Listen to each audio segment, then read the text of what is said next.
Good morning class 12 student. कल की class में हम लोगों ने व्हीटस्टोन सेतु के बारे में बात की थी और किरचॉफ के दोनों नियमों के बारे में बात की थी।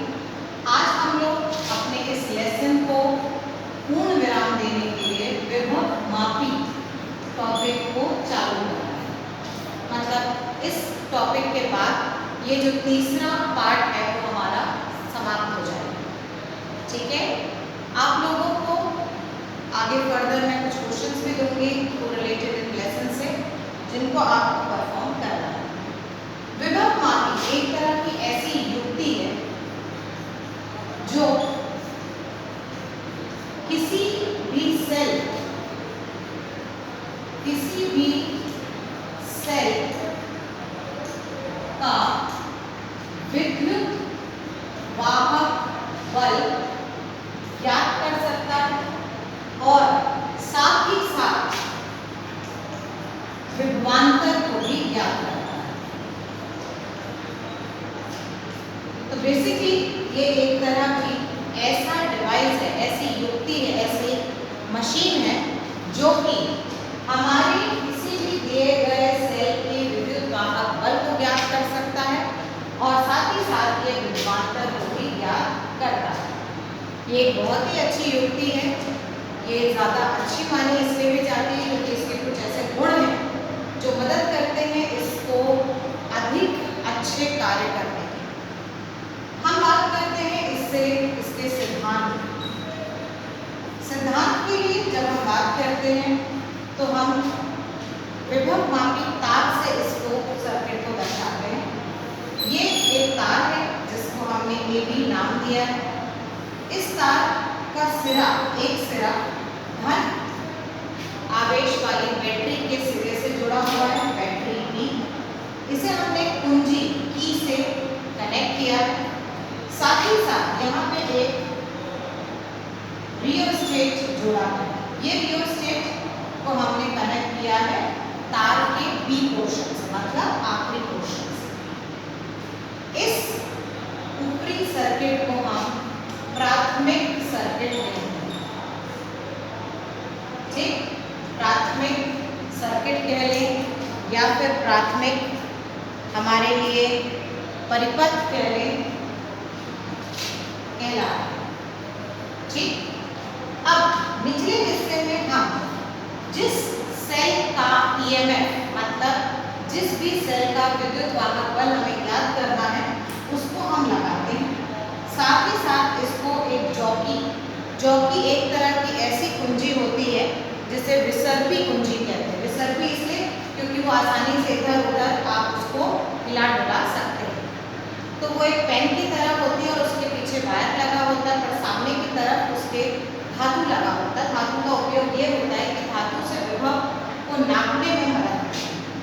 आप इस कुंजी को, विसर्पी कुंजी को गैल्वेनोमीटर से कनेक्ट करके जोड़ते हो और इसके कई स्थितियां हमारे लिए बनती हैं। ये स्थितियां हमारे लिए इसकी गैल्वेनोमीटर की दिशा को दर्शाती हैं। ठीक, अब मान लेते हैं कि हमारे पास एक सेल, इस सेल का विद्युत वाहक बल हमें नहीं पता और हमें इसका विद्युत वाहक बल ज्ञात करना है। तो हम क्या करेंगे, बैटरी को ऑन करेंगे और बैटरी को जैसे ही ऑन करेंगे तो इस AB तार में विभवांतर प्राप्त हो जाएगा। इस विभवांतर को प्राप्त करते ही हम अपनी विसर्पी कुंजी को इस तार पर बाएं से दाहिने सिरे तक खिसकाते चलेंगे। एक स्थिति ऐसी आएगी जिस स्थिति पर हमारे गैल्वेनोमीटर में किसी भी तरह की हरकत नहीं होगी। मतलब जो कांटा है ना तो वो बाएं तरफ झुका रहेगा ना दाहिने तरफ, वो कैसा हो जाएगा, 0 पे आ जाएगा। मान लेते हैं इस पॉइंट को D। तो हमको ये बात क्लियर हो जाएगी कि इस A और D के बीच का जो भी विभवांतर है वो विभवांतर ही हमारे सेल का EMF है। ठीक है बच्चों, तो जब आप किसी तार को धीरे धीरे खिसकाते जाओगे तो आप उस तार की लंबाई से उसके मान को निकालते हैं। यदि पास आ रहा है और डिफ्लेक्शन दिखा रहा है तो इसका मतलब अभी वो स्थिति नहीं आई जब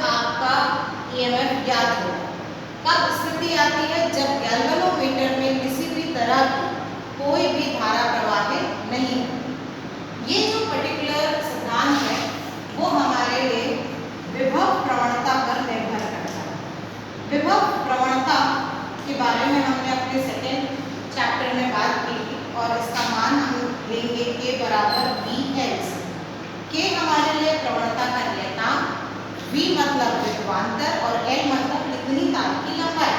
तो यदि हम अपनी स्थिति को रखें तो KL, L हमारी लंबाई है, जिस लंबाई पर विभवांतर हमें मिल रहा है और हमारा गैल्वेनोमीटर जो है वो शून्य सापेक्ष दे रहा है, ये क्या हो जाएगा VA माइनस VB। तो ये बात हमें क्लियर होती है कि विभव प्रवणता और लंबाई को यदि गुणा कर दिया जाए तो हमें क्या मिल जाएगा, विभवांतर ज्ञात। ये विभवांतर ही हमारा विद्युत वाहक बल उस सेल का है। तो इस आधार पर हम क्या करते हैं, किसी भी अननोन सेल का मान आसानी से निकाल सकते हैं।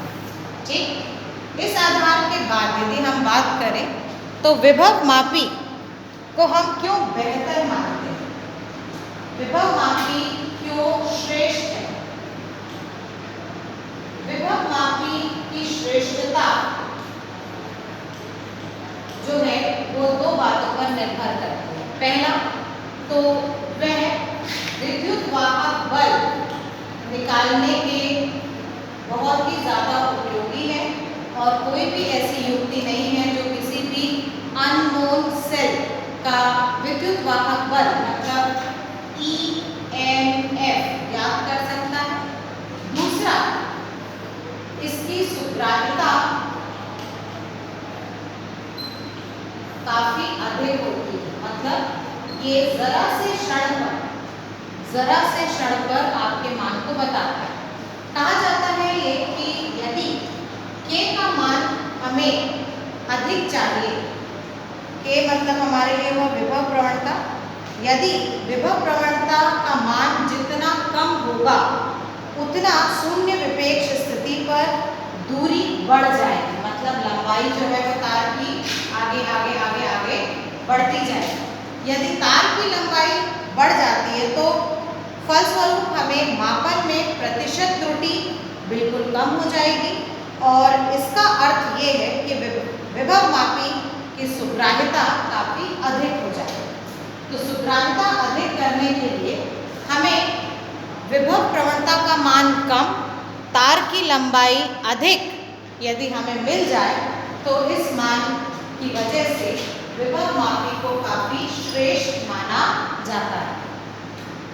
यहाँ पर एक प्रश्न भी उठता है कि विभव मापी और वोल्टमीटर को हमें अंतर बताना है।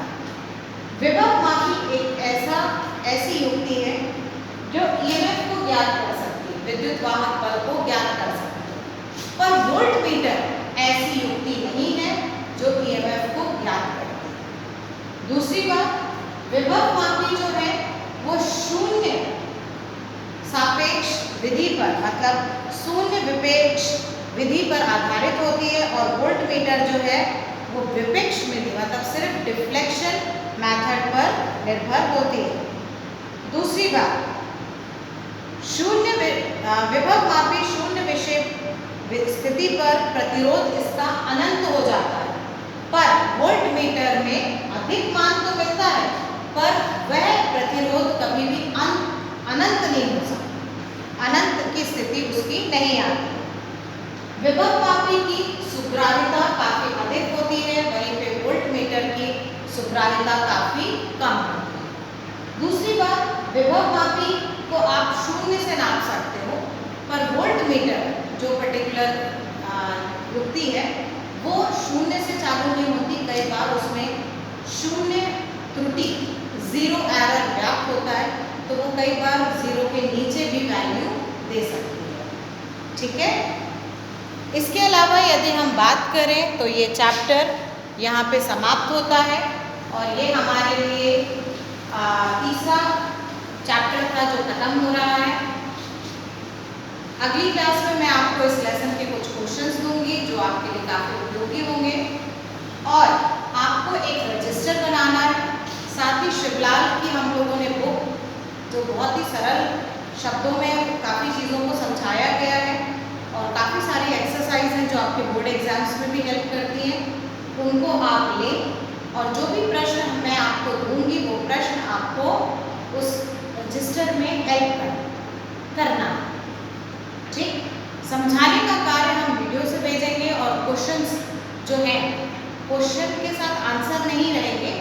क्वेश्चंस हम आपको देंगे, आपको उसके आंसर्स अपनी बुक की मदद से ढूंढ करने हैं। ठीक है बच्चों, तो नेक्स्ट क्लास में हम लोग इनके क्वेश्चन आंसर्स को बताएंगे।